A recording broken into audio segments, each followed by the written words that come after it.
안녕하세요. 저는 올해 67살 된 김순자라고 합니다. 이런 이야기를 털어놓게 될 줄은 정말 몰랐는데요. 혹시 저와 비슷한 처지에 계신 분들께 조금이라도 도움이 될까 해서 용기를 내어봅니다. 지금 저희 부부는 월세 35만 원짜리 투룸에서 살고 있어요. 남편은 69살, 저는 67살입니다. 30년 넘게 살던 우리 집을 팔고 나온 지 벌써 2년이 되었네요. 매일 아침 눈을 뜨면 가슴이 답답해집니다. 오늘 하루는 또 어떻게 보내야 하나 이런 생각부터 드는 게 참 서글퍼요. 남편은 국민연금 93만 원, 저는 기초연금 23만 원을 받습니다. 합쳐서 116만 원인데 월세 35만 원 내고 나면 81만 원이 남아요. 전기세, 가스비, 통신비, 의료비까지 빼고 나면 실제로 쓸 수 있는 돈은 50만 원 정도죠. 두 사람이 한 달을 50만 원으로 살아야 한다는 게 쉬운 일은 아니에요. 하지만 제가 정말 힘든 건 돈이 없어서가 아닙니다. 아니, 돈이 없는 것도 힘들지만요. 가장 마음이 아픈 건 세 자식들이 저희를 대하는 태도예요. 자식들은 모두 대학을 나왔고, 큰아들은 대기업에 다니고, 둘째 딸은 공무원이고, 막내 아들은 자영업을 합니다. 겉으로 보기엔 다 잘 사는 것 같은데 정작 부모인 저희가 어려울 때는 모른 척해요. 아버지, 어머니, 저희도 애들 키우느라 힘들어요. 요즘 경기가 안 좋아서 여유가 없어요. 이런 말만 되풀이하죠. 저희가 뭘 해달라고 한 것도 아닌데 미리 선을 긋더라고요. 그런데 정말 어이없는 건 이 자식들이 어릴 때를 생각해보면 말이에요. 저희 부부가 이들을 위해서 얼마나 많은 걸 포기했는지 모를 거예요. 아니, 알면서도 모른 척하는 것 같아요. 그 이야기를 좀 해드릴게요. 큰아들 진수가 초등학교 6학년 때였어요. 1989년이었으니까 지금으로부터 35년 전이죠. 그때 진수가 공부를 정말 잘했거든요. 담임 선생님이 부모 상담 때 이렇게 말씀하시더라고요. 진수 어머니, 이 아이는 정말 머리가 좋아요. 좋은 중학교에 보내시면 명문대학도 충분히 갈 수 있을 것 같은데요. 그 말을 듣는 순간 가슴이 뛰었어요. 저희 부부는 둘 다 고등학교도 제대로 못 나왔거든요. 남편은 중학교 졸업하고 바로 공장에 들어갔고 저는 고등학교를 중퇴했어요. 집이 너무 가난해서 공부를 계속할 수가 없었죠. 그래서 우리 자식들만큼은 꼭 대학을 보내겠다고 다짐했었어요. 선생님 말씀을 듣고 집에 와서 남편과 상의했어요. 여보, 진수를 좋은 중학교에 보내려면 이사를 해야 할 것 같아. 그래야 한다면 해야지. 우리 애들이 공부 잘하는데 뒷받침을 못 해주면 안 되잖아. 그때 저희가 살던 곳은 경기도 부천의 작은 아파트였어요. 전용 면적 15평짜리였는데 전세금이 3천만 원이었죠. 강남으로 이사를 하려면 최소 8천만 원은 있어야 했어요. 5천만 원이 모자랐는데 그 돈을 마련하기 위해서 남편이 야간 아르바이트를 시작했어요. 낮에는 회사에서 일하고 밤에는 택시를 몰았어요. 제가 했던 일을 말씀드리면 낮에는 동네 슈퍼에서 일하고 저녁에는 집에 와서 내복 바느질을 했어요. 한 벌에 2,000원씩 받았는데 밤새워서 10벌 정도 할 수 있었거든요. 하루에 2만 원씩 벌면 한 달에 60만 원 정도였어요. 그 시절에는 꽤 큰 돈이었죠. 남편은 새벽 4시까지 택시를 몰고 들어와서 9시에 다시 회사에 나가고 저는 밤새 바느질하고 아침에 슈퍼에 나가고 정말 잠을 제대로 자본 적이 없었어요. 그렇게 1년을 버티니까 5천만 원을 모을 수 있었어요. 1990년에 드디어 강남으로 이사했어요. 진수는 대치동에 있는 중학교에 입학했고 저희는 한 달에 100만 원 넘는 전세 대출 이자를 내기 시작했어요. 그때 남편 월급이 80만 원 정도였으니까 이자만으로도 월급을 넘어선 거죠. 그래도 행복했어요. 진수가 좋은 환경에서 공부할 수 있다는 게 너무 기뻤거든요. 그런데 중학교에 입학하고 보니까 또 다른 현실이 기다리고 있더라고요. 학원비가 만만치 않았어요. 수학학원에 영어학원, 그리고 국어학원까지. 한 달에 30만 원은 나갔어요. 진수야, 학원비가 좀 부담스럽긴 한데 그래도 내가 공부 잘하니까 엄마 아빠가 열심히 벌어볼 테니까 걱정하지 마. 그렇게 말해놓고 뒤돌아서서 한숨을 쉬었어요. 정말 막막했거든요. 그때부터 제가 또 다른 일을 시작했어요. 새벽 2시부터 6시까지 동대문 시장에서 옷을 정리하는 일이었어요. 하루에 2만 5천 원을 받았는데 한 달이면 75만 원 정도 벌 수 있었어요. 집에서 동대문까지 가려면 지하철을 2번 갈아타야 했는데 첫 차가 새벽 5시 반이었으니까 걸어서 갔어요. 편도로 2시간 반씩 걸렸죠. 새벽 1시에 집에서 나가서 4시까지 일하고 다시 2시간 반 걸어서 집에 와서 7시에 슈퍼에 나가는 생활이었어요. 정말 언제 잠을 잤는지 모르겠어요. 지하철에서 서서 잠깐씩 졸았던 것 같아요. 그런데 진수뿐만 아니라 둘째 딸 미영이도 공부를 잘했어요. 미영이가 중학교에 들어갈 때쯤에는 저희 살림이 조금 나아졌어요. 남편이 직장에서 승진해서 월급이 120만 원 정도 되었거든요. 그래도 아이 둘의 학원비며 생활비를 대기에는 빠듯했어요. 미영이는 특히 영어를 잘했어요. 영어학원 선생님이 그러시더라고요. 미영이 어머니, 이 아이는 영어에 정말 재능이 있어요. 좀 더 집중적으로 투자하시면 특목고도 갈 수 있을 것 같은데요. 특목고라는 말을 들으니까 또 마음이 흔들렸어요. 특목고에 가면 좋은 대학 가기가 더 쉬워진다고 하잖아요. 그런데 특목고를 준비하려면 일반 학원으로는 안 되고 전문 학원에 다녀야 한다는 거예요. 비용도 2배 이상 들어간다고 하더라고요. 미영아, 너 정말 특목고에 가고 싶어? 네, 엄마. 가고 싶어요. 그래, 그럼 엄마가 보내줄게. 그 말을 하고 나서 또 계산해 봤어요. 미영이 특목고 준비하는데 드는 비용이 한 달에 50만 원, 진수 학원비까지 합치면 한 달에 80만 원이었어요. 남편 월급으로는 절대 감당할 수 없는 금액이었죠. 그래서 제가 또 다른 일을 찾기 시작했어요. 동대문 시장 일은 계속하면서 낮에는 식당에서 서빙을 했어요. 오전 10시부터 오후 4시까지 하루에 3만 원씩 받았어요. 한 달이면 90만 원 정도였죠. 그때 제 하루 스케줄을 말씀드리면 새벽 1시에 집에서 나가서 동대문 시장에서 일하고 7시에 집에 와서 아이들 아침 차려주고 9시에 아이들 학교 보내고 10시에 식당에 나가서 오후 4시까지 일하고 5시에 집에 와서 저녁 준비하고 밤에는 빨래며 청소하고 자정쯤 잠깐 눈을 붙이는 생활이었어요. 정말 힘들었어요. 몸이 아프기 시작했거든요. 무릎이 아프고 어깨가 아프고 허리가 아팠어요. 그래도 참았어요. 우리 아이들이 좋은 대학 가는 게 목표였으니까요. 1995년에 진수가 고등학교 3학년이 되었어요. 대학 입시를 앞두고 있을 때였는데 담임 선생님이 부모 상담에서 이렇게 말씀하시더라고요. 진수가 서울대학교도 충분히 노려볼 만한 성적인데 좀 더 집중해서 공부할 수 있는 환경을 만들어 주시면 어떨까요? 서울대학교라는 말에 가슴이 두근거렸어요. 우리 진수가 서울대학교에 간다고? 꿈만 같았어요. 그런데 선생님 말씀을 들어보니까 입시 전문 학원에 다니면서 개인 과외도 받아야 한다는 거예요. 비용을 계산해 보니까 한 달에 100만 원은 들어갈 것 같았어요. 100만 원이라는 건 그때 저희 가정 수입 전체와 맞먹는 돈이었어요. 정말 고민이 많았는데 남편이 그러더라고요. 순자야, 우리 진수가 서울대학교 갈 수 있다는데 못 보낼 수는 없잖아. 내가 더 열심히 벌어볼게. 남편도 주말에 건설 현장에서 막노동을 시작했어요. 토요일, 일요일에 하루 5만 원씩 받았으니까 한 달에 40만 원 정도 더 벌 수 있었죠. 그래도 부족했어요. 그때 제가 또 시작한 일이 있어요. 밤에 치킨집에서 배달을 나가는 거였어요.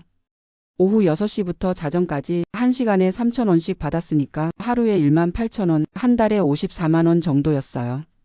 50대 아줌마가 오토바이를 타고 치킨 배달을 하는 게 쉬운 일은 아니었어요. 특히 겨울에는 정말 춥고 힘들었거든요. 그렇게 해서 진수 입시 비용을 마련했어요. 진수는 정말 열심히 공부했고 결국 서울대학교에 합격했어요. 그날 합격 소식을 들었을 때를 지금도 잊을 수가 없어요. 너무 기뻐서 눈물이 났어요. 여보, 우리 진수가 서울대학교에 붙었어. 남편도 울면서 기뻐하더라고요. 그런데 기쁨도 잠시 또 다른 현실이 기다리고 있었어요. 대학교 등록금이었죠. 1996년에 서울대학교 등록금이 한 학기에 150만 원이었어요. 1년이면 300만 원이고 4년이면 1200만 원이었죠. 거기에 생활비까지 합치면 1600만 원 정도는 들어갈 것 같았어요. 그때부터 정말 악착같이 돈을 모았어요. 진수 대학 비용을 마련하기 위해서 집을 한 번 더 옮겼어요. 강남에서 강북으로 이사를 했는데 전세 차액 3천만 원을 받을 수 있었거든요. 그 돈으로 진수 대학 등록금을 마련했어요. 그런데 미영이도 곧 대학에 들어갈 나이가 되었어요. 미영이는 결국 외국어 고등학교에 진학했는데 외국어 고등학교 학비도 만만치 않았어요. 한 달에 30만 원씩 나갔거든요. 그리고 미영이가 고등학교 3학년이 되었을 때 또 다른 문제가 생겼어요. 미영이가 그러더라고요. 엄마, 저 연세대학교 영어 영문학과에 가고 싶어요. 연세대학교라니. 진수에 이어서 둘째까지 명문대학에 가겠다는 거예요. 기쁘기도 했지만 한편으로는 걱정이 되었어요. 또 얼마나 많은 돈이 들어갈지 모르겠더라고요. 그때쯤 막내 아들 민호도 중학교에 들어갔어요. 민호는 형, 누나와 달리 공부보다는 예술 쪽에 관심이 많았어요. 그림을 잘 그렸거든요. 미술 선생님이 그러시더라고요. 민호 어머니, 이 아이는 정말 그림에 재능이 있어요. 미술대학 진학을 고려해 보시는 게 어떨까요?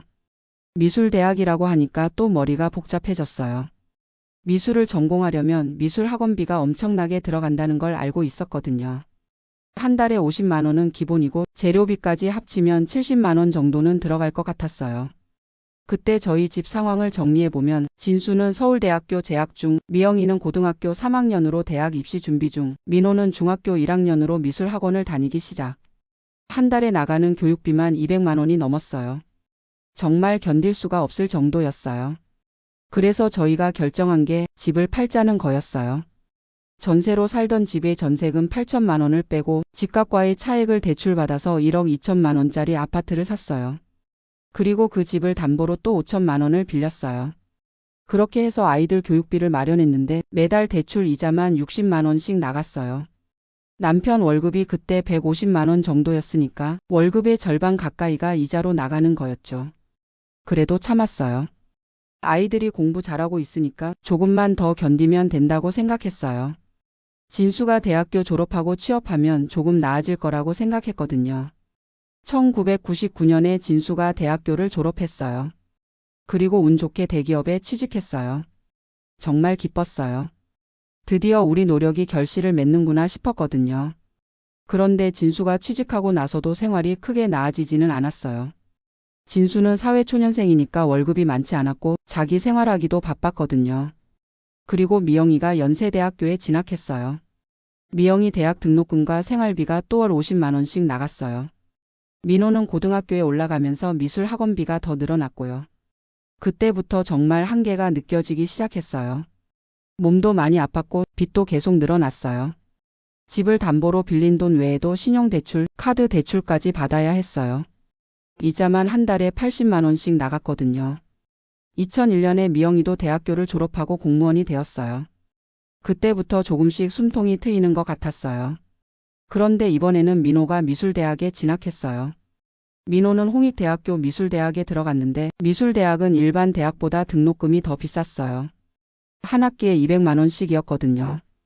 그리고 2003년에 또 다른 문제가 생겼어요. 진수가 결혼을 하겠다는 거예요.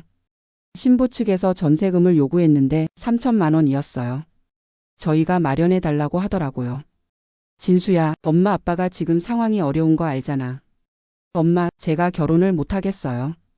다른 집은 다 해주는데 우리 집만 안 해주면 어떻게 해요?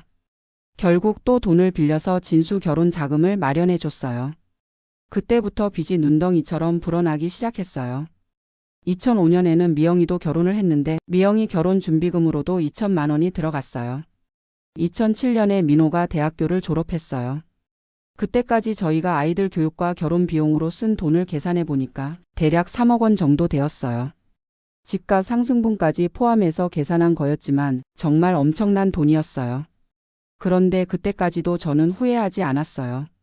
아이들이 모두 좋은 대학을 나와서 안정적인 직장을 가졌으니까 나중에 우리가 어려울 때 도움을 받을 수 있을 거라고 생각했거든요. 그게 제 생각이었어요.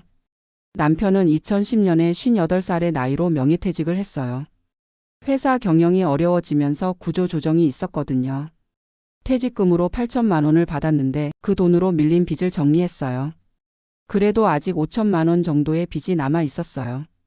명예퇴직하고 나서 남편이 새로운 일자리를 찾으려고 했는데 50대 후반 나이에 일자리를 구하는 게 쉽지 않더라고요. 간신히 중소기업 경비원으로 취직했는데 월급이 130만 원이었어요. 이전 직장에서 받던 월급의 절반도 안 되는 금액이었죠. 저도 나이가 들면서 예전처럼 강도 높은 일을 할 수가 없었어요. 몸이 많이 아팠거든요. 그래서 동네 마트에서 파트타임으로 일하기 시작했어요. 하루 4시간씩 한 달에 60만 원 정도 벌었어요. 그런데 매달 대출 이자가 40만 원씩 나가니까 남편 월급 130만 원에서 이자 40만 원 빼고 제 수입 60만 원 합쳐서 150만 원으로 살림을 해야 했어요. 정말 빠듯했어요. 2015년쯤부터 더 이상 버틸 수가 없어서 자식들에게 도움을 요청하기 시작했어요.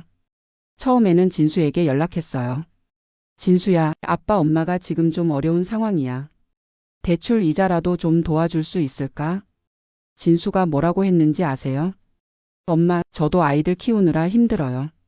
큰애가 중학생이 되면서 학원비가 많이 들어가거든요. 그리고 둘째도 곧 초등학교에 들어가는데 준비할 게 많아서요. 미영이에게도 연락해봤어요. 미영아, 엄마가 좀 부탁이 있는데. 엄마, 저희도 요즘 경기가 안 좋아서 여유가 없어요. 남편 월급도 줄었고 저도 육아휴직 중이라서 수입이 없거든요. 민호는 자영업을 하고 있었는데 사업이 잘 안 되고 있었어요. 엄마, 저도 사업 자금 때문에 대출받고 있는 상황이에요. 죄송해요. 세 아이 모두에게 도움을 요청해봤지만 모두 어렵다는 대답뿐이었어요. 정말 절망적이었어요. 이 아이들을 위해서 평생을 바쳤는데 정작 우리가 어려울 때는 모른 척하다니. 2018년에는 더 이상 버틸 수가 없어서 집을 팔기로 결정했어요. 그때 집값이 3억 원 정도 되었는데 빚을 모두 갚고 나니까 7천만 원 정도 남았어요. 그 돈으로 전세를 얻어서 살기 시작했는데 전세금이 5천만 원이었으니까 통장에는 2천만 원만 남았어요. 남편은 그때 66살이 되어서 경비원 일도 그만두게 되었어요. 국민연금을 받기 시작했는데 월 93만 원이었어요. 저는 기초연금 23만 원을 받기 시작했고요. 합쳐서 116만 원으로 살림을 해야 했어요. 2022년에 전세금이 올라서 이사를 해야 했어요. 기존 집 전세금이 5천만 원에서 8천만 원으로 올랐거든요. 3천만 원이 부족했는데 그 돈이 없어서 어쩔 수 없이 월세로 바꿀 수밖에 없었어요. 지금 살고 있는 곳이 보증금 1천만 원에 월세 35만 원짜리 투룸이에요. 통장에 있던 2천만 원 중에서 보증금 1천만 원 내고 이사비용 등등 해서 지금은 500만 원 정도만 남아 있어요. 이 돈이 저희 부부의 전 재산이에요. 정말 막막해요. 매일 계산해 보는데 어떻게 해도 돈이 모자라요. 월세 35만 원에 전기세 가스비 통신비가 15만 원, 남편 당뇨약과 혈압약값이 월 8만 원, 제 무릎 치료비가 월 5만 원, 그러면 벌써 63만 원이 나가요. 연금 116만 원에서 63만 원 빼면 53만 원 남는데 이 돈으로 두 사람이 한 달 식비와 기타 생활비를 써야 해요. 정말 하루하루가 아슬아슬해요. 마트에 가서도 계산기 두드려가면서 장을 봐요. 달걀 한 판이 3,000원인데 이거 사면 이번 주에 고기는 못 사겠네 이런 식으로 계산하면서요. 예전에는 자식들한테 용돈도 주고 손주들 옷도 사주고 그랬는데 이제는 정반대가 되었어요. 그런데 가장 서운한 건 자식들이 저희 처지를 정말 모르는 척한다는 거예요. 명절 때 모이면 자기들끼리는 해외여행 이야기, 자녀 교육 이야기 그런 걸 하면서 정작 부모인 저희가 어떻게 살고 있는지는 관심이 없어요. 작년 추석 때였어요. 큰아들 집에 모였는데 며느리가 그러더라고요. 어머니, 아버지, 요즘 어떻게 지내세요? 응, 그냥 잘 지내고 있어. 남편이 그렇게 대답했어요. 사실 어렵다고 말하고 싶었지만 자꾸 말하면 부담스러워할 것 같아서 그냥 넘어갔죠. 그런데 그 자리에서 진수가 이런 말을 하더라고요. 아, 큰애가 영어 학원을 바꾸고 싶다고 하는데 한 달에 30만 원씩 든대요. 지금 다니는 데는 20만 원인데 10만 원이 더 드니까 고민이에요. 그 말을 듣는 순간 정말 화가 났어요. 한 달에 10만 원 때문에 고민한다는 자식이 부모는 35만 원 월세 때문에 매일 걱정하고 있는 줄도 모르고. 그래도 참았어요. 괜히 분위기 깨고 싶지 않아서요.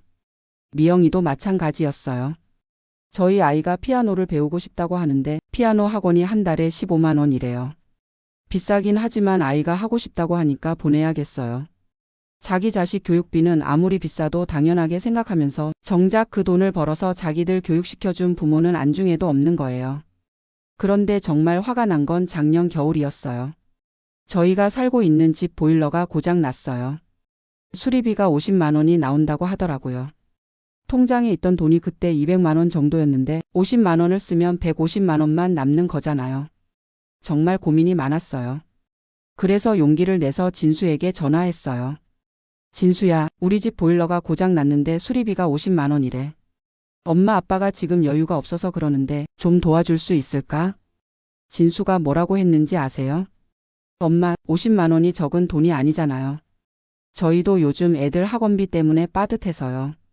좀 알아서 해결해 보세요. 알아서 해결해 보라고요. 그 말을 듣는 순간 정말 눈물이 났어요. 이 자식을 대학까지 보내려고 제가 얼마나 고생했는데 50만 원도 안 도와준다는 거예요. 결국 미영이와 민호에게도 연락해봤지만 모두 똑같은 반응이었어요. 어렵다, 여유가 없다, 알아서 해보라는 말뿐이었어요. 그래서 어쩔 수 없이 적금을 깨서 보일러를 고쳤어요. 그런데 그 일이 있고 나서 정말 절망감이 들었어요. 내가 뭘 위해서 평생을 살았나 하는 생각이 들더라고요. 밤에 잠이 안 와서 남편과 이야기를 나눴어요. 여보, 우리가 뭘 잘못한 걸까? 글쎄, 우리는 아이들을 위해서 최선을 다했는데. 그런데 왜 이렇게 된 걸까? 정말 이해할 수가 없었어요. 저희 또래 사람들 이야기를 들어보면 자식들이 용돈도 드리고 효도 여행도 보내드리고 그런다는데 저희는 왜 이럴까요? 자식들을 너무 잘 키워서 그런 걸까요? 올해 초에 정말 심각한 일이 생겼어요. 남편이 당뇨 합병증으로 쓰러진 거예요. 응급실에 갔는데 입원이 필요하다고 하더라고요. 일주일 입원하는데 비용이 200만 원 정도 든다고 했어요. 그때 통장 잔고가 300만 원 정도 있었는데 200만 원을 쓰면 100만 원밖에 안 남는 거잖아요. 정말 막막했어요. 그래도 남편 생명이 걸린 일이니까 어쩔 수 없이 입원시켰어요. 남편이 입원해 있는 동안 저는 정말 많은 생각을 했어요. 이대로 가면 우리 부부는 정말 어떻게 될까? 언젠가는 우리도 더 큰 병에 걸릴 텐데 그때는 어떻게 하지? 자식들은 끝까지 모른 척할까? 퇴원하고 나서 남편과 진지하게 대화를 나눴어요. 여보, 우리가 뭔가 다른 방법을 생각해 봐야 할 것 같아. 무슨 방법? 모르겠어. 하지만 이대로는 안 될 것 같아. 그때부터 저희가 할 수 있는 일이 뭐가 있을까 고민하기 시작했어요. 나이가 67살, 69살이니까 일반적인 취업은 어려워요. 그렇다고 자식들한테 계속 의존할 수도 없고요. 그러던 중에 우연히 텔레비전에서 본 프로그램이 있었어요. 70대 할머니가 유튜브를 하면서 용돈을 번다는 내용이었어요. 처음에는 나 같은 사람이 그런 걸 할 수 있을까? 했는데 계속 생각해 보니까 한번 시도해 볼 만한 것 같았어요. 남편에게 이야기해 봤어요.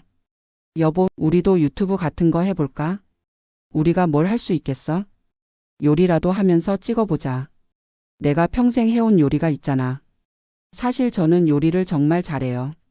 아이들이 어릴 때부터 바쁜 와중에도 집에서 다 해 먹였거든요. 특히 김치나 반찬 같은 거는 정말 자신 있어요. 동네 사람들도 제 음식 맛을 인정해 주거든요. 그래서 스마트폰으로 요리하는 모습을 찍기 시작했어요. 처음에는 정말 어색했어요. 카메라 앞에서 뭘 해야 할지도 모르겠고 말도 어떻게 해야 할지 모르겠더라고요. 그래도 계속 연습했어요. 첫 번째 영상은 김치 담그는 영상이었어요. 조회수가 50회 정도밖에 안 나왔어요.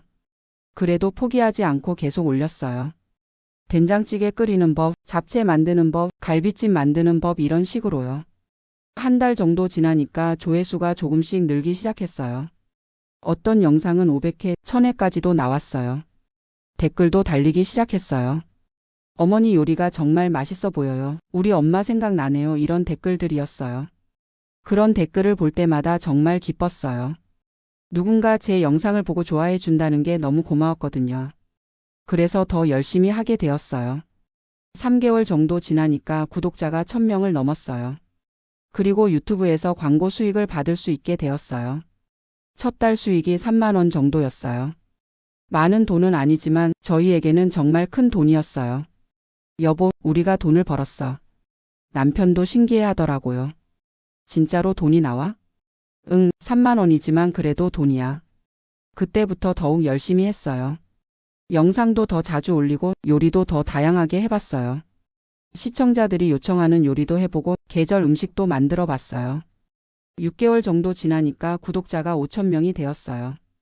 수익도 한 달에 15만 원 정도 나오기 시작했어요. 정말 기뻤어요. 비록 적은 돈이지만 제 손으로 벌어들이는 돈이라는 게 너무 뿌듯했거든요. 그런데 더 놀라운 일이 생겼어요. 어떤 시청자가 댓글로 이런 말을 남겼어요. 어머니, 혹시 반찬을 주문해서 받아볼 수 있을까요? 저희 엄마가 돌아가신 후로 집에서 해먹는 반찬이 그리워서요. 그 댓글을 보고 아이디어가 떠올랐어요. 유튜브뿐만 아니라 실제로 반찬을 만들어서 팔면 어떨까 하는 생각이었어요. 남편과 상의해 봤어요. 여보, 우리가 반찬 사업을 해볼까? 반찬 사업? 응, 유튜브 보고 주문하는 사람들한테 반찬을 만들어서 보내주는 거야. 처음에는 말도 안 된다고 생각했어요. 저희 같은 노인이 사업을 한다고? 하지만 생각해 보니까 할 만한 일 같았어요. 요리는 평생 해왔으니까 자신 있고 집에서 할 수 있는 일이니까 무리도 없고요. 그래서 시작해 봤어요. 처음에는 한 주에 5가정 정도한테만 반찬을 만들어서 보냈어요. 김치, 콩나물 무침, 시금치 나물, 멸치볶음 이런 기본 반찬들로 구성해서 2만 원에 팔았어요. 택배비까지 합치면 2만 3천 원이었죠. 첫 주 매출이 11만 5천 원이었어요. 재료비 빼고 나니까 순수익이 7만 원 정도 남았어요. 여보, 우리가 일주일에 7만 원을 벌었어. 정말 기뻤어요. 그런데 주문이 점점 늘어나기 시작했어요. 유튜브를 보고 주문하는 사람들이 계속 생겼거든요. 한 달 후에는 일주일에 20가정 정도 주문이 들어왔어요. 매출이 46만 원, 순수익이 30만 원 정도 되었어요. 남편도 도와주기 시작했어요. 반찬통 소독하고 포장하고 택배 보내는 일을 맡아서 해줬어요. 순자야, 우리 정말 사업하는 것 같은데? 남편도 신이 났어요. 3개월 후에는 정말 놀라운 일이 생겼어요. 한 달 매출이 200만 원을 넘어선 거예요. 순수익도 130만 원 정도 되었어요. 유튜브 광고 수익 30만 원까지 합치면 한 달에 160만 원을 버는 거였어요. 여보, 우리가 연금보다 더 많이 벌고 있어. 정말 믿을 수가 없었어요. 67살, 69살 나이에 새로운 일을 시작해서 이렇게 성공할 줄은 꿈에도 몰랐거든요. 그런데 더 중요한 건 돈보다도 보람이었어요. 주문하시는 분들이 정말 좋아해 주시더라고요. 어머니 반찬 먹고 있으면 친정 생각이 나요. 이렇게 정성스럽게 만든 반찬을 받아보니까 너무 감사해요. 이런 후기들을 보면 정말 뿌듯했어요. 특히 기억에 남는 후기가 하나 있어요. 서울에 혼자 살고 있는 30대 직장 여성분이었는데 어머니 반찬을 받아 먹기 시작한 후로 제대로 된 집밥을 먹는 기분이에요. 부모님이 멀리 계셔서 자주 뵐 수 없는데 어머니 반찬 드시면서 위로받고 있어요라는 후기를 남겨주셨어요. 그 후기를 보고 정말 울컥했어요. 제가 만든 반찬이 누군가에게는 위로가 되고 있다는 걸 깨달았거든요. 단순히 돈을 벌기 위한 일이 아니라 정말 의미 있는 일을 하고 있다는 생각이 들었어요. 지금은 한 달에 고정 고객이 80가정 정도 됩니다. 매출도 안정적으로 300만 원 정도 나와요. 순수익이 200만 원, 유튜브 수익까지 합치면 230만 원 정도 벌고 있어요. 연금 116만 원까지 합치면 한 달 수입이 346만 원이에요. 정말 상상도 못했던 일이에요. 1년 전만 해도 월세 35만 원 때문에 걱정하던 저희가 이제는 월 300만 원이 넘는 수입이 있다니요. 그런데 더 놀라운 건 자식들 반응이었어요. 저희가 사업하고 있다는 걸 알게 된 후로 태도가 완전히 바뀌었어요. 진수가 그러더라고요. 엄마, 정말 대단하시네요. 저도 엄마 유튜브 구독했어요. 미영이도 친구들한테 자랑하고 다닌다고 하더라고요. 우리 엄마가 유튜브 하시면서 사업도 하신다고요. 민호는 아예 저희 사업을 도와주겠다고 나섰어요. 홈페이지도 만들어주고 온라인 주문 시스템도 구축해주겠다고 하더라고요. 참 아이러니해요. 저희가 어려울 때는 모른 척하던 자식들이 저희가 잘 되니까 이제는 관심을 보이네요. 서운한 마음이 없는 건 아니지만 그래도 자식들이니까 이해하려고 해요. 지금은 정말 행복해요. 매일 새벽 6시에 일어나서 시장에 가서 재료를 사고 오전에는 반찬을 만들고 오후에는 포장해서 택배를 보내고 저녁에는 유튜브 영상을 찍어요. 바쁘지만 즐거워요. 무엇보다 제 손으로 돈을 벌고 있다는 게 정말 자랑스러워요. 아무도 우리를 도와주지 않을 때 스스로 길을 찾아낸 거잖아요. 67살, 69살 나이에 새로운 도전을 해서 성공한 거예요. 요즘은 더 큰 꿈도 꾸고 있어요. 작은 매장을 하나 얻어서 더 본격적으로 사업을 해볼까 하는 생각도 들어요. 아니면 다른 어르신들도 이런 일을 할 수 있도록 도와드리는 일도 해보고 싶고요. 제가 이 이야기를 하는 이유는 저와 비슷한 처지에 계신 분들께 희망을 드리고 싶어서예요. 나이가 많다고, 돈이 없다고, 자식들이 도와주지 않는다고 포기하지 마세요. 우리에게도 할 수 있는 일이 분명히 있어요. 저는 67살에 유튜브를 시작했어요. 68살에 반찬 사업을 시작했어요.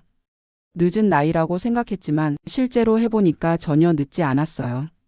오히려 평생의 경험과 노하우가 큰 힘이 되었어요. 지금 저희 부부는 정말 당당하게 살고 있어요. 자식들에게 손 벌리지 않고 스스로 벌어서 살고 있어요. 앞으로도 건강이 허락하는 한 계속 이 일을 하고 싶어요. 혹시 이 이야기를 듣고 계신 분 중에서 저와 비슷한 고민을 하고 계신 분이 있으시다면 용기 내서 도전해 보세요. 무엇이든 좋아요. 여러분이 평생 해오신 일, 잘하시는 일이 분명히 있을 거예요. 그것부터 시작해 보세요. 마지막으로 한 가지 더 말씀드리고 싶은 건 진정한 노후 준비는 돈만이 아니라는 거예요. 건강도 중요하고 무엇보다 살아갈 이유와 보람이 있어야 해요. 저희는 67살, 69살에 그걸 찾았어요. 여러분도 분명히 찾으실 수 있을 거예요. 힘내세요. 우리 함께 행복한 노년을 만들어가요.